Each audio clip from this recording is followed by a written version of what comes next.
Good afternoon, everyone. Good afternoon. I see a few smiles. Thank you so much for having me today. It's a pleasure to be here. I thank all the conference coordinators, and Ms. Ruby has been such a delight to work for. And all of my staff that travel with me from North Carolina, we thank them for being here. And we thank all of you for attending this very, very important conference. And I want to first, before we get into our theme, I would like for each of you to either make a mental note or a paper note of 3 questions that I'm going to ask you. And you can make a mental note or a paper note of the answers, and we'll revisit that at the end of the session during Q&A. The first question I'd like to ask is, what if we wake up tomorrow morning and life as we've known it no longer exists? The grid is down, the power lines are down, the world is black. Nothing works. Backup systems don't work. What are your first 5 thoughts of action? Question 1. Question number 2. Are we prepared? Are we prepared? And if the answer is just short of a yes, we're extremely vulnerable, and we're at major risk with our power sources and our society. The third question, what are we going to do about it? What are the solutions? Keep those 3 questions in mind as we go through the talk. Now, I'd like to take a few minutes to just highlight some of our vulnerabilities that we have with our power sources.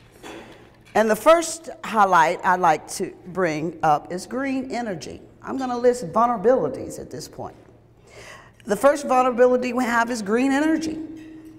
Most of us here are only concerned about generating green energy, environmentally friendly, and renewables. But others of us really imagine the vulnerabilities that come with multiple power generating sources that are all connected to supply the nation's electrical needs on what we call this grid. Dr. Zong, who is, I believe, one of your conference speakers, he tells us that the more connections that we make to our smart grid with renewable energies, the more chances for power failure. He says the more players we have in our system, the more chance it is for them to fight each other at a higher level. And he said that fight ultimately will lead to the entire failure of our power system. He says we need to find a solution so that a lot of players can work together, okay, to maintain our system and make sure no big disasters occur. Number 2, vulnerability. Are complexities the safeguards? Those of us who talk about vulnerabilities are quickly dismissed by those who don't see it as we do, saying the complexities of our electrical distribution are the very things that safeguard us from terrorists? Really? Number 3, a relaxed attitude. I'm here today to say that oversight can be extremely dangerous. And we're not alone, because security experts everywhere will argue, and they're at odds about this very issue. So let's take a closer look at this, about how cascading power failures in an age of increased greening of our power sources. Let's talk about that. Let's look into that a little more. Let's talk about these cascading power failures. See, many of you remember the summer of 2003, when much of the eastern U.S.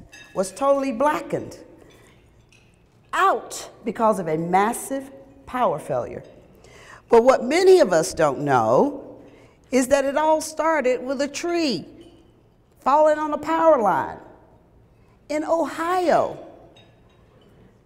And that one power failure cascaded in multiple sequences that took out a vital part of our country. A cascading power failure is what that's called. And coincidentally, that same year, the whole country of Italy was almost completely shut down because of the same thing. Number 5, safeguards brings complacency. Now, since we had that 2003 power failure, we have continuously added safeguards, switches, and routes to our system so that a single disruption won't take out vital areas or whole countries. And that's the reason for complacency. Safeguards. Number 6,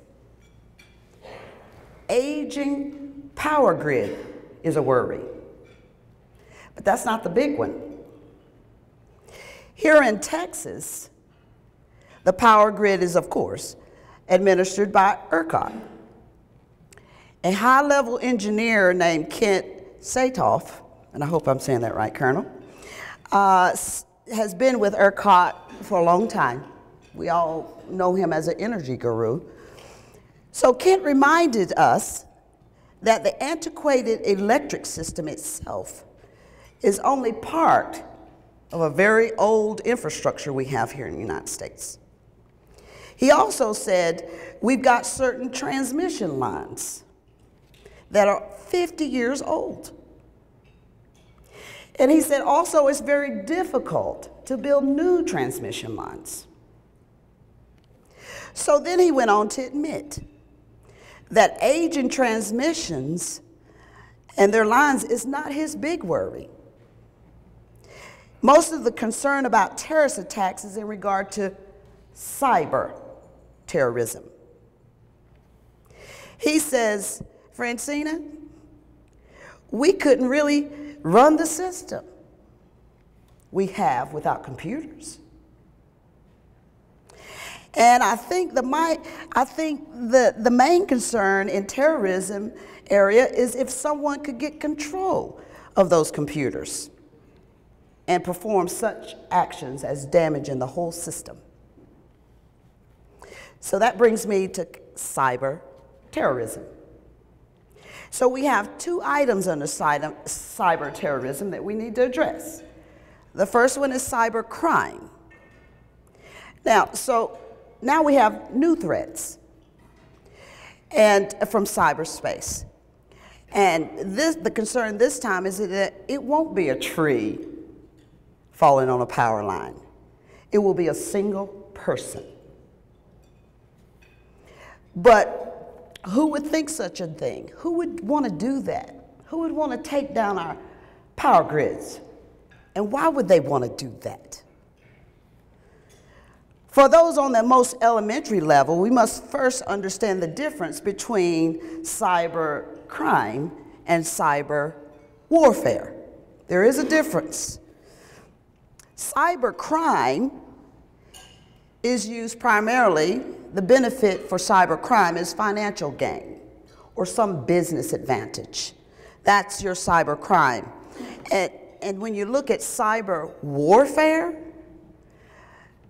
it's most complex, and it demands deep resources that bring no financial gain. The goal here is that only advanced countries with sophisticated teams of computer scientists are capable. And the advantage is to what? Cripple the opposing country and their industry. That's cyber warfare. And imagine large parts of this country blacking out during a surprise attack, the type we feared back in the Cold War. Cyber attacks are very real. Kent was very reluctant to go into any detail on cybersecurity, but he assures anyone who asks that protections are in place for any type of cyber attack here in Texas on the system. But he also admits that cyber attacks are certainly a real threat that we need to be concerned about. Number 9, this is my favorite one, is Stuxnet and SCADA. My firm protects nuclear power plants and critical protection infrastructures. We've done that for 12 years. And we really stood up to take notice when Stuxnet hit the Iranian nuclear works a few years ago. For those of you that need a refresher on Stuxnet, in 2010, that worm mysteriously infected Iran's nuclear development by attacking its SCADA system. And it caused havoc. And SCADA stands for, as many of you know, Supervisory Control Data Acquisition. That's what SCADA stands for. SCADA, the Stuxnet attacker, was so sophisticated, it concealed what it was doing. At the same time, it was operating the nuclear plant dangerously, but no one knew. SCADA is widely employed in this country too, and includes monitoring critical infrastructure, more than just power plants, but oil and gas pipelines, refineries, water systems, all sorts of vital operations. SCADA. Stuxnet was a complete surprise to the United States. Many people thought it couldn't happen. That was beyond the scope of feasibility. That's what we said. These systems are very complicated. It is one thing to create a piece of malware that can infect a Microsoft Windows application computer, but it's another thing to do such an advanced attack where you have to account for software going from computer to computer to computer until it hits a target, and then getting to the hardware controlling the centrifuges. Now that's difficult. And not only getting there, but doing something that can effectively break our system. Iran is clever. Not only did they knew to operate their systems offline in an internal local area network, as we do here in the United States. So many believe there was a physical deployment of a worm by some saboteur through something as covert as a jump drive, a thumb drive, or a memory stick, as some know it.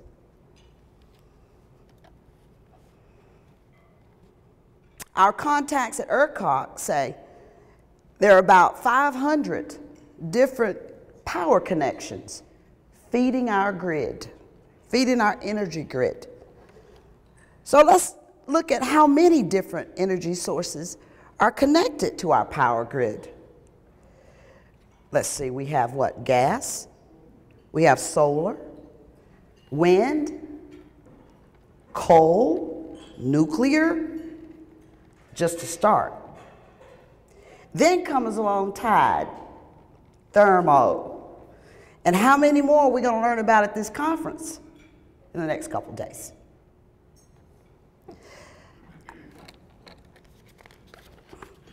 Now let's take a brief look at Aurora, another example. This attack could work in practice by examining the Idaho National Labs test, in which researchers managed to destroy a power generator through cyber attacks. The test was conducted in 2007 by the U.S. Department of Energy and was known as the Aurora test. This is different from the recent Aurora operations test that was gathered and designed to steal intellectual property from Google and other major corporations. That's different. This test was meant to determine the feasibility of a cyber attack on a power generator, and it worked perfectly. The results was presented in a video that the United States Department of Homeland Security declassified recently and distributed to the Associated Press.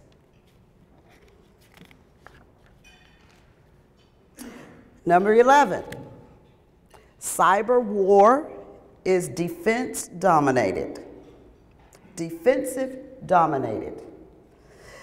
But the Aurora test was a small test. The big one hasn't come yet.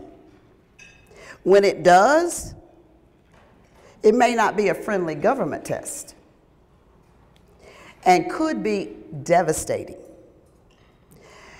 Major Shakaran tells us that with our test, we have found models, even with multiple sources of power generations, where an attacker is still able to create significant cascading power failures. That's the major. And now with multiple sources of power generation, we've increased portals of entry. The major explains cyber warfare is very attractive to our adversary countries because deployment of cyber warfare is easy to hide, and it's cheap. It's much cheaper than an aircraft. So this is a very serious threat.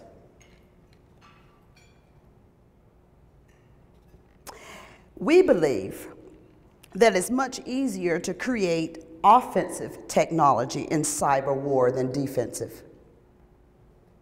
And it's important to remember that cyber warfare is what is called defense dominated.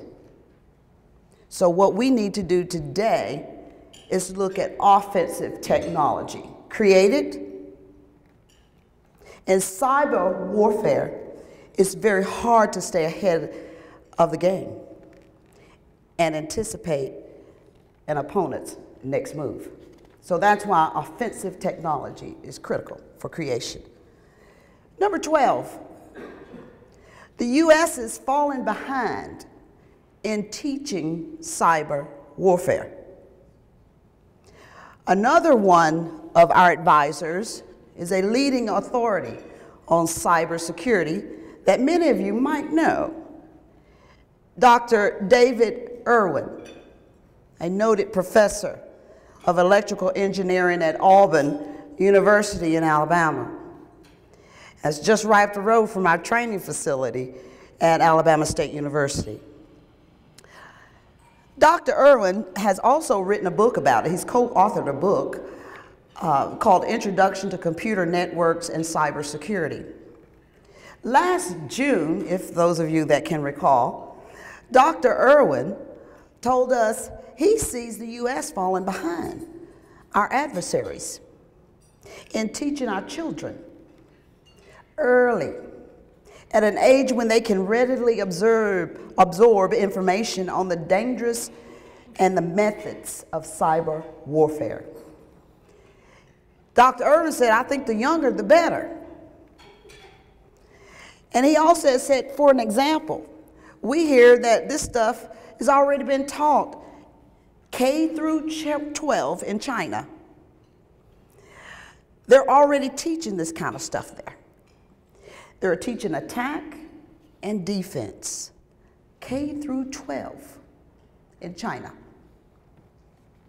And now we know that that insidious worm that took the Target stores down last fall was the genius of a 17-year-old hacker out of Russia.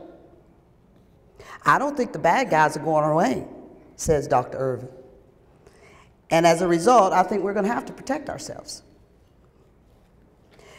Number 13, dire predictions are coming true. Interestingly enough, just this past December, Major Shakarian told my team that we'll see several incidents of major corporations. This was in December of last year. He said we'll see several incidents of major corporations reporting security breaches where the infiltrator has been present on their system for a period of years. And no one knew. They didn't know how much data was stolen. It was only 3 days later, after he made that prediction, is when we discovered Target stores confirmed his warning, reporting that over 100 million customers has had their credit card information hacked or stolen. Major Shakarian believes the next big thing we're going to see are the attacks against our physical systems that originate from cyberspace, and that will cause more damage than Stuxnet. So we got to stay tuned on that one. My organization handles security with U.S. allies all over the world. And one of our advisors in Vienna, Austria, with the World Institute for Nuclear Security, Dr. Roger Housley, he's the executive director of WINS, the World Institute for Nuclear Security, founded by former U.S. Senators Sam Nunn and Richard Lugar. Roger told me recently what Stuxnet does demonstrate is that we are no longer looking at an obvious attack on our facilities. People are very sophisticated. There are more subtle ways of doing things. And you can think of situations and scenarios where facilities might lose outside power for an extended period of time, not because of natural disasters, but because of terror. And of course, the question now is how close do you have to get to a power generating facility to inflict very serious damage? Cyber warfare may be new, but physical threats remain. The answer is maybe not too close. My company has historically been training physical security officers, which will always remain vital in this space. Recently, we learned where someone crawled into an underground compartment of a California electrical substation and cut cables, all the cables, to 911 alerts. Then the snipers opened gunfire, shooting for 19 minutes straight. They surgically knocked out 17 plant transformers that funnel power to Silicon Valley. They methodically shot at the equipment that would disable the substation, but it would also not explode. So, in a minute before the cops arrived, the shooters disappeared in the night. A vice president for transmission operations said these were not amateurs. They were not taking pot shots. And many believe this was a trial run by terrorists to see if they can cause massive, massive cascading power failures. In this case, it didn't happen. But what if the whole operation was coordinated over many states in the United States and coupled with cyber warfare? Very vulnerable.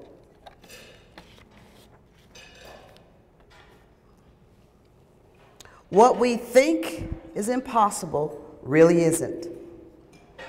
In the 1990s, nobody thought Stuxnet was possible. And we are citing the complexity of the system as a barrier for such attacks ever being pulled off. And today, people who think a cascading power failure cannot be engineered by conducting cyber attacks are citing that same argument that they cited with Stuxnet. Major Shakarian likes to tell us this. This is saying that it's security by obscurity. Don't think so. Our system is too complex to figure it out, is what most believe. But we must be reminded, as he says, the history of science is littered with problems. Very complex problems. And someone or group always does figure it out. The power grid, because of and not despite all its complexities, will be no different. So we need to keep that in mind as we continue this conference. I have one thing I want to share with you in closing.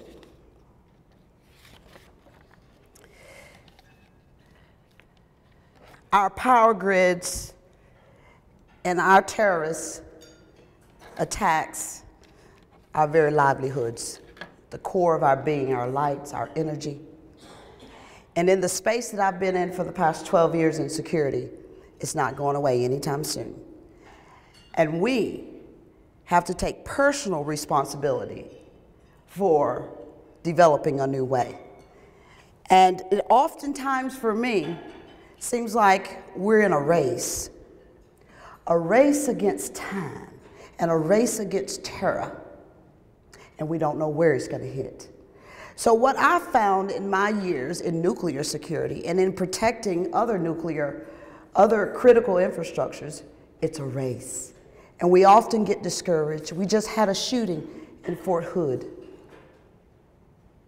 Those families, those children, right here in Texas, the second one in 5 years, less than 5 years, where are we going? It's a race.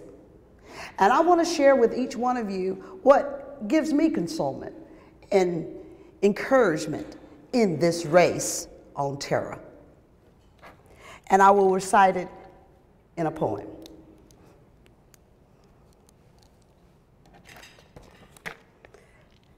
The poem is called The Race by Dr. D.H.D. Goldberg.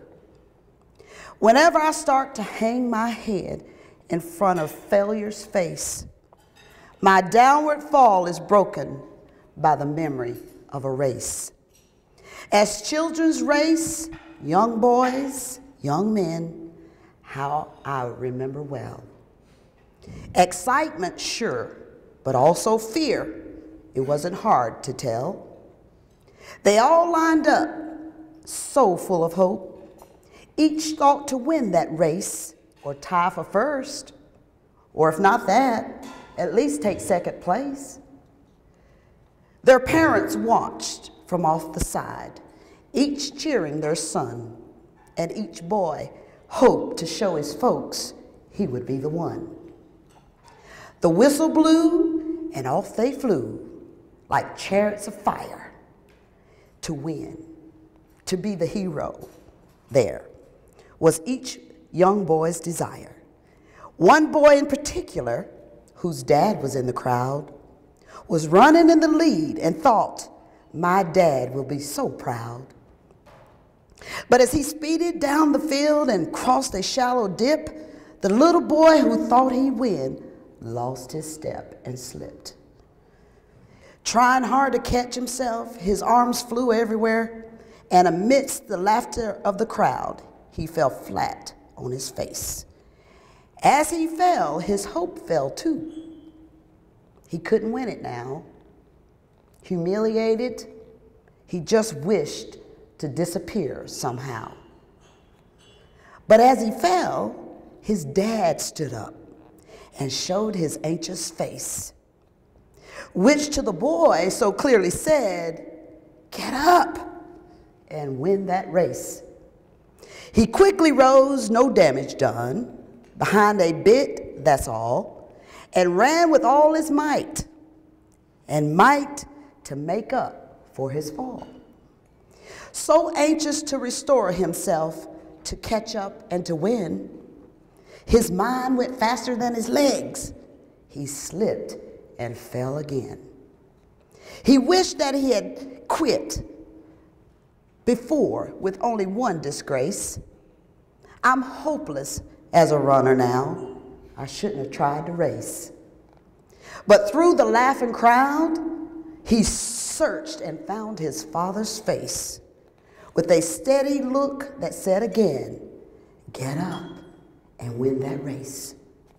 So he jumped up again to try again, 10 yards behind the last. "If I'm to gain those yards," he thought, "I've got to run real fast." Exceeding everything he had, he regained 8, then 10. But trying hard to catch the lead, he slipped and fell again. Defeat, he lay there silently. A tear dropped from his eye. There's no reason and there's no sense in running anymore. 3 strikes, I'm out. Why try? I've lost, so what's the use? He thought.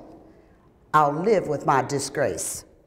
But then he thought about his dad, who soon he'd have to face. "Get up," an echo sounded low. "You haven't lost it all.